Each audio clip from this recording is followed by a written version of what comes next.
যদি আমি চৰকাৰৰ ভৰসাত থাকিলোহেঁতেন তেনেহ'লে আমি আজি নাখাই মৰিলোহেঁতেন। পানীত মৰাটো দূৰৰে কথা। এয়া দেখিছে চোতালত আছো, এফালে ঘৰ ডুবি আছে। ঘৰ দেখিছে নহয় কিমান পানী হৈছে। আৰু বৰ্তমান মই চোতালত আছো দেই, পুখুৰীত নাই, চোতালত আছো। এই পানী চক অৱস্থা। আজি মাত্ৰ 10 দিন আছে। 10 দিনে আমি কেনেকে আছো, কি কৰি আছো ভাবিবলৈ ভাষা নাই মানে। শিৱসাগৰবাসী কেনেকে জীয়াই আছে। আৰু পোনপ্ৰথমে আপোনালোক অসমবাসী ৰাইজক শতকোটি প্ৰণাম, আপোনালোকক ধন্যবাদ জনাইছো। আপোনালোকে যদি আমাক সহায় নকৰিলেহেঁতেন তেনেহ'লে আমি পানীত নহয়, আমি ভোকত খাবলৈ নাপাই মৰিবলগীয়া হ'লহেঁতেন।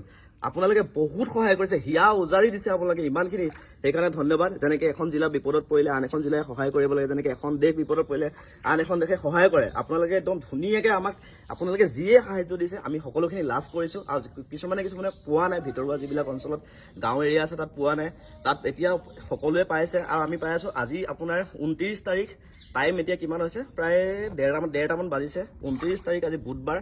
আজিৰ দিনতো মোৰ চোতালত একঁকাল পানী আপোনালোকে দেখিবলৈ পাইছে। একঁকাল পানী আছিলে, ঘৰ ডুবি আছে। ভিতৰত এতিয়াও বস্তু সোমাই আছে, ভিতৰত গোটেই বস্তুখিনি নষ্ট হৈ গৈছে। আমি এতিয়া জীয়াই আছো আৰু যিসকল পানীত ঢুকালে তেওঁলোকতো ঢুকাই গুচি গ'ল। আমি এতিয়া জীয়াই মৰি থকা নিচিনা হৈছে। আমি এতিয়া কি কৰিম, পিছৰ পৰ্যায়টো আমাৰ হ'ব কি? চাওক কিমান পানীত থাকিবলগীয়া হৈছে। সকলোৰে গোটেই গাত ঘামুচি, ৰাতি শুব নোৱাৰো গৰমত। আঁঠুৱা তৰিলে মানে গৰমত শুব নোৱাৰো, বিচনী মাৰি খোৱা অভ্যাস নাই। আৰু গোটেই গাত ঘামুচি, খজুতি। এতিয়া মানুহৰ বেমাৰ পৰিছে। মোৰ মানুহজনী কালি বেমাৰ, চেলাইন দি আনিছো। আপোনাৰ মানে কি ক'ম, ক'বলৈ মানে একো ভাষা নাইকিয়া হৈছে। এতিয়া তাকে ঘৰখন চাবলৈ আহিলো, সকলো গাঁও ডুবি আছে, ঘৰৰ অৱস্থা বেয়া হৈ গৈছে। এতিয়া চৰকাৰে কি পদক্ষেপ ল'ব সেইটোহে মেইন কথা হ'ব।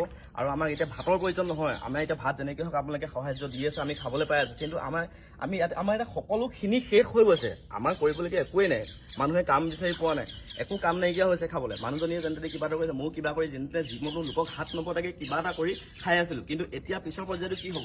চৰকাৰে এতিয়া 15,000কে টকা দিছে। 15,000 টকা কি হ'ব আপোনালোকে নিজে চিন্তা কৰি চাওক। আৰু চৰকাৰে যিখিনি সাহায্য দিছে, আমি চৰকাৰলৈ ৰখা হ'লে আমাৰ অৱস্থা একেবাৰে বেয়া হ'ল।